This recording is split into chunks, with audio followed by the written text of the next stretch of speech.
This is rude, you know.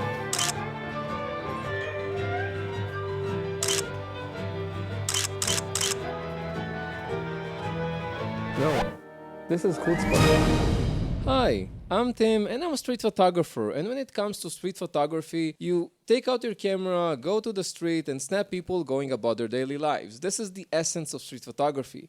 But those people, they don't know what street photography is. To them, we're just ill-mannered or rude people wielding our cameras for some unknown reasons. It's unsurprising then that there are moments where you want to pull out your camera, but you're unsure whether it's rude or not, so you end up missing a moment, and trust me, I've missed a lot of shots because of that. But what if I told you that there is a way to capture any moment and snap any photograph? It's a way that a lot of street photographers use today and are even unsure they're using it today. This way is called chutzpah, and today we're talking about the art of chutzpah in photography and how you can wield it to capture any moment and get those bangers. The word chutzpah originates in the language of Yiddish, but it is commonly used in Hebrew, which is the most common language here in Israel, where I live. But don't go out looking at the definitions of Wikipedia, because it talks about audacity, which means that chutzpah is a synonym for being rude, but it's not true. Chutzpah isn't just a word, it's a way of life. As someone who lives in Israel for 30 years now, wow, I'm old. If you don't have chutzpah, you're either new in Israel or you're a tourist. You can't live here without learning the ways of chutzpah. But don't worry, I'll teach you the ways of chutzpah without living here. I'm not a master of it, but I've lived here long enough to know what chutzpah is and how to wield it. So what is chutzpah? Chutzpah is about being rude but not being rude. It's almost being rude. It's bending the rules of society but not breaking them. It's an entire philosophy and a way of life that takes a lot of time to learn. And I'll probably be saying the word chutzpah a lot throughout this video, so write down in the comments below how many times you think I'll say the word chutzpah. You'll see the timer here and I'll reveal the end result at the end of this video, and don't skip to the end of the video. Try and guess it.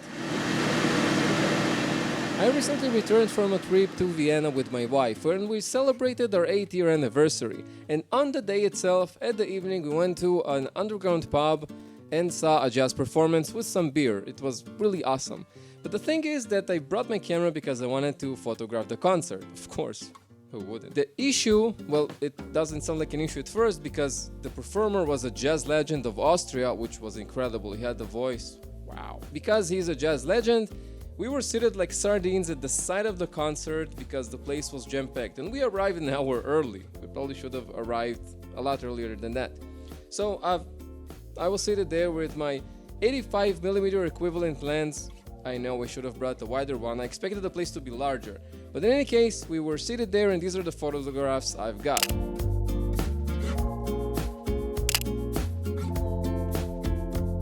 It would have stopped there if I didn't have a little chutzpah, because then I came in between some people at the back and took these photographs.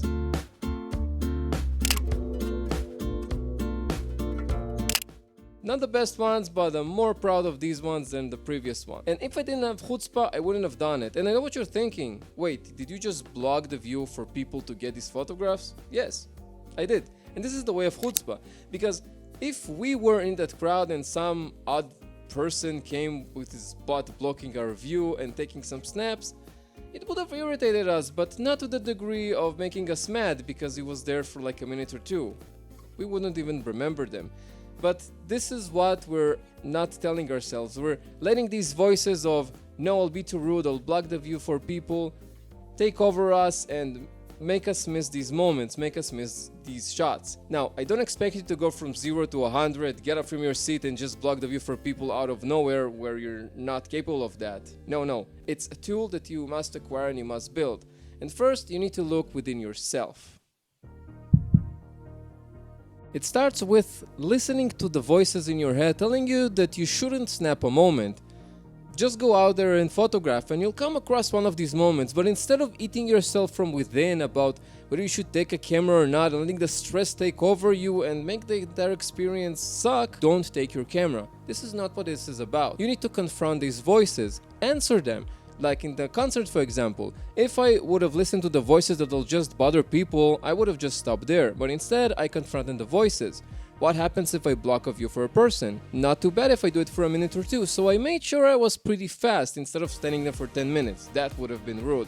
But I've stood there for 1 minute or two. This is chutzpah, I've bended the rules.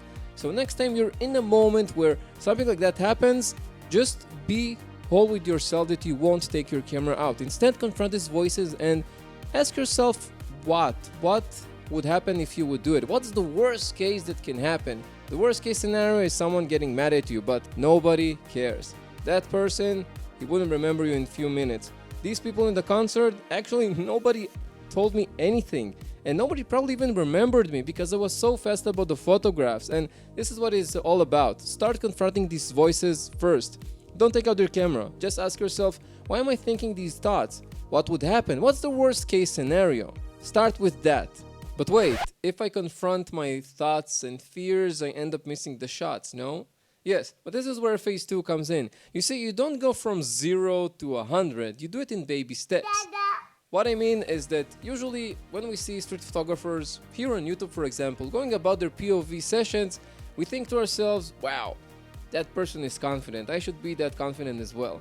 But what we end up missing is the fact that this is their like 3000th session. We don't see all the other sessions where they mustered up the courage to take the photographs, and these sessions were probably not even recorded. So what we need to do, we need to start with baby steps. So if, for example, you find it hard to photograph people, what you can start is just standing closer to people. Stand there for a minute or two in a manner that isn't really correct, not acceptable socially. That's it. Then you can start pulling out your camera, but not your professional camera. Pull out your phone, point it at people, and snap a photograph. Do it over time, not in a single day, but over time, because you see, chutzpah is a skill.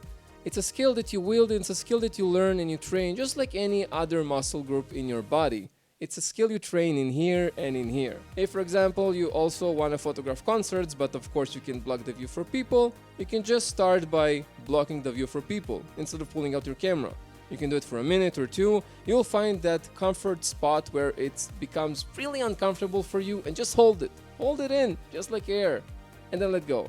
So you can start for a minute or two, and again in different concerts, and with time you'll understand that nobody cares. And with time you'll know that in here I can snap a photograph, and in here I can pull out my camera, and with time you'll know how to wield chutzpah. But that would also mean that sometimes you'll break that line and you'll become rude. So how can you prevent that?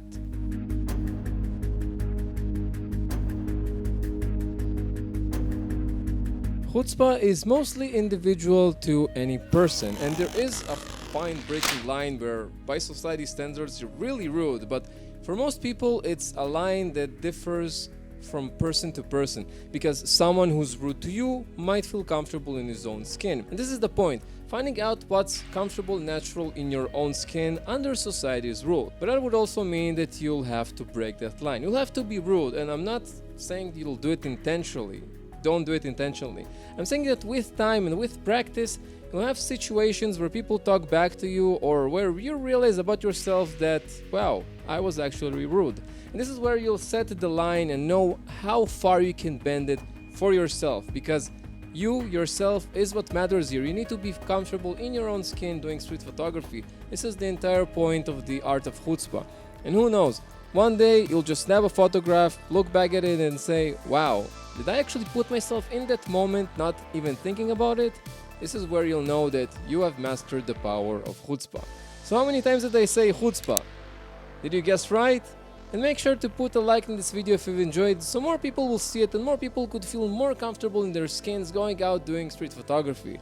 Speaking of street photography, you can check out how I photographed Vienna's Easter market right here. And I'll see you next week. Bye!